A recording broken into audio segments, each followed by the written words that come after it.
جو ہمارا اور امریکہ کا اس وقت انٹرسٹ ہے وہ ایک ہی افغانستان میں. وہ بھی شکر ہے اتنی دیر کے بعد اس نتیجے پہ آ گئے ہیں کہ افغانستان میں ملٹری سلوشن نہیں ہے. جلدی آ جاتے تو شاید اتنا زیادہ خون نہ ہوتا. شکر ہے اب آ گئے ہیں. لیکن ہم تو اس سے پہلے ہمیں اس چیز پہ آ جانا چاہیے تھا، کیونکہ ہم تو جانتے ہیں افغانیوں کو، ہمارے بھائی ہیں، ہمیں ان کی تاریخ پتہ ہے.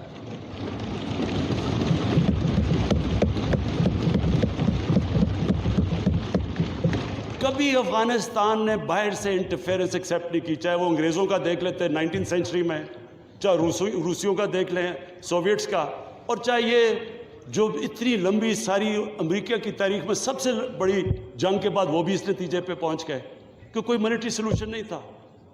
ہمیں اگر ہم پرو ایکٹیو ہوتے، ہم اس وقت ایک خوددار حکومت کھڑی ہو کے کہتی کہ یہ آپ بالکل غلط کر رہے ہیں، اگر ہم کرتے ہم ان کو بچا لیتے، ادھر سے بھی خون کو بچا لیتے جو ہوا ہے وہاں افغانیوں کا، اور دوسری طرف ان کو بھی ایک بہتر ٹائم پہ یہ نکل سکتے تھے.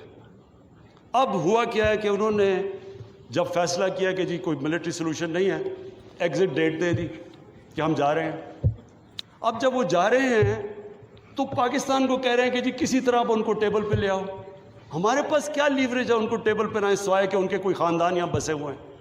کیا ان کے خاندانوں کو پکڑ کے جیلوں میں ڈال دیں؟ کیا کرے؟ اور پاکستان تو صرف ان کو کہہ سکتا ہے نا کہ ملٹری سلوشن کے اوپر اگر آپ جائیں گے تو وہاں سول وار لمبی ہو جائے گی طالبان کو، اور سول وار لمبی ہوگی، افغانستان کی بھی تباہی ہے، اور پاکستان اس کے بعد وہ ملک ہے جس کو نقصان ہوگا.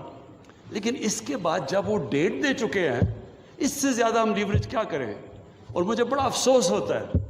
میں پریزیڈنٹ غنی کو بھی ملا ہوں، میں ان کے افغانستان بھی گیا، ان کے یہاں بھی لیڈرز کو ملا. میں ان کو سمجھا کے یہ کہہ چکا ہوں کہ ہمارا انٹرسٹ ہے افغانستان میں اس وقت امن ہو. ہم آگے اکانومی کا سوچ رہے ہیں، ہم سینٹرل ایشیا کا سوچ رہے ہیں، ہماری ریجنل ہماری ٹائز ہیں تاجکستان کے ساتھ، ازبیکستان کے ساتھ، ریلوے ہم بن رہے ہیں، ہم تو آگے کا سوچ رہے ہیں. تو ہم تو چاہتے ہیں امن ہو.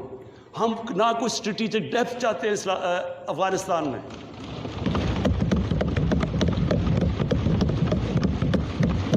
ہم نہ کوئی فیوریٹس چاہتے ہیں، نہ ہم کوئی پارٹیز کو چوز کرنا چاہتے ہیں. جو افغانستان کے لوگ چاہتے ہیں ہم ان کے ساتھ ہیں.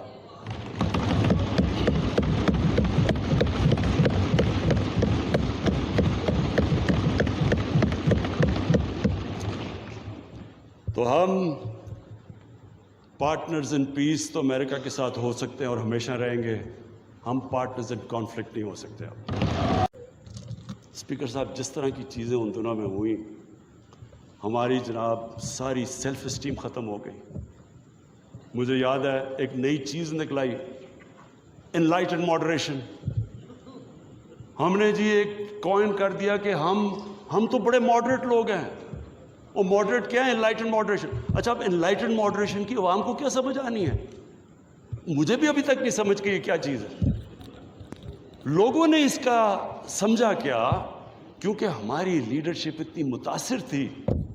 لوگوں نے کیا کہا جی ساروں نے سوٹ پہن لیا اور انگریزی بولنی شروع کر دی.